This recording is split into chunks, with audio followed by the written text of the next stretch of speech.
George V in 1917 is very worried about the threat to conservatism in general, but to the dynasty in particular, from the socialist movement, from the working class.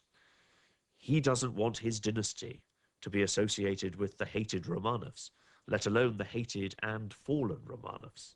So King George withdrew the offer of asylum. His cousin, the former Tsar, was now an international pariah. I'm certainly not ready to criticize King George for withdrawing an invitation to come to the Tsar. Secondly, I'm sure, and a grandmother used to tell me that, the Tsar never wanted to leave Russia. He would have left only if his wife would have asked him to leave.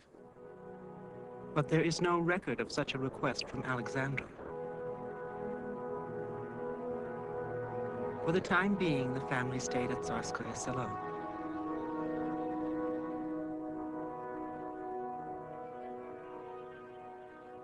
But the world had not stopped.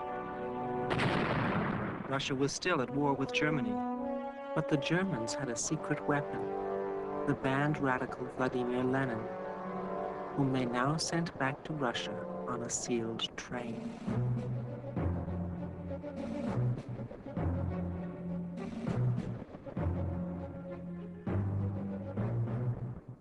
The Germans knew they could count on a favor from Lenin if he took power. Lenin had the populist touch. Peace and land for the people, he proclaimed. You soldiers, and there were about 200,000 soldiers in Petrograd. None of you will have to go to the front if you support the Bolsheviks. And they all supported Lenin. Who'd want bloody and dirty trenches when it was much better here in the capital?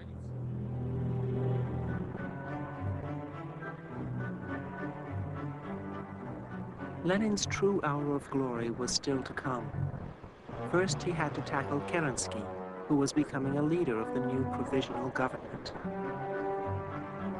Lenin's propaganda machine went to work on Kerensky, but Lenin's ultimate focus was on the Romanovs, who had been responsible for the hanging of his older brother years before. Lenin wanted them all dead. Even though the deposed Tsar and his family were becoming a liability, the moderate revolutionary Kerensky felt responsible for the Romanov safety. I had the thankless task of telling the former Tsar he would have to move away. The Bolsheviks are after me, I said, and soon they will be after you. Contrary to my expectations, he took the news calmly and expressed his wish to go to the Crimea. Instead, I chose Tobolsk in Siberia, which was without railway communications. I knew that the governor's house was fairly comfortable and could provide decent accommodation for the imperial family.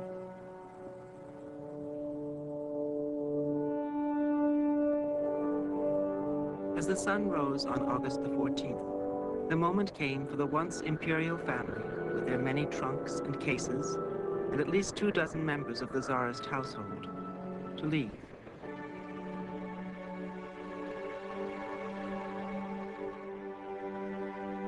It got quite light.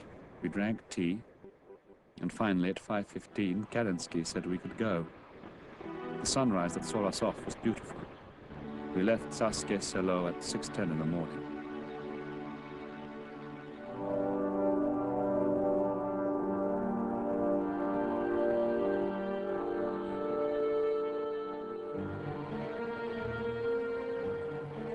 The journey into exile was long and slow.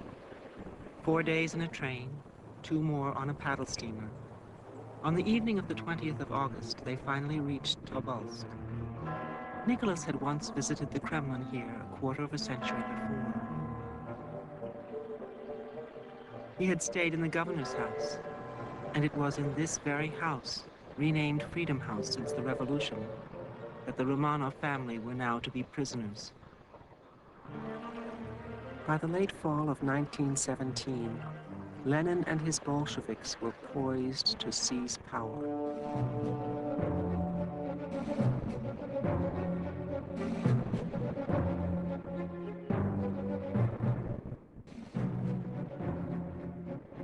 On November 7th, by the Western calendar, the Bolsheviks headed for the Winter Palace, now the stronghold of Kerensky's 7-month-old government.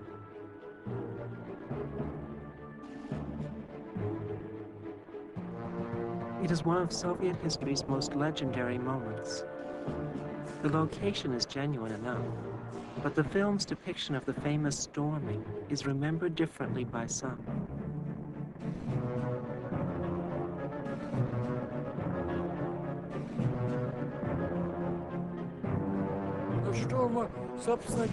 There was no storming as such. Well, there was a storming, but there was no bloodshed, because all the young cadets, they were just boys, really. They just threw down their arms and surrendered. Vladimir Antonov Ovsienko was in charge of the famous storming of the Winter Palace. My father called it a coup, a takeover, and that's why there were practically no casualties. He could have been shot, and his sailors too, but nothing like that happened. The government fell like a ripe pear from the tree. The provisional government was destroyed, but the damage to the palace consisted of chipped paintwork and a broken window. Kerensky managed to flee Petrograd, never to return. Lenin and the Bolsheviks were now the rulers of Russia. Lenin, whose return to Russia had been engineered by Germany, pushed for peace. In one stroke of the pen, he conceded great tracts of the Russian Empire's western borderlands, nearly 500,000 square miles and more than 1/3 of the population. Peace was popular enough with the demoralized soldiers, who fraternized with German soldiers at the front. But it split the country. In the south, an anti-Bolshevik white army came into being.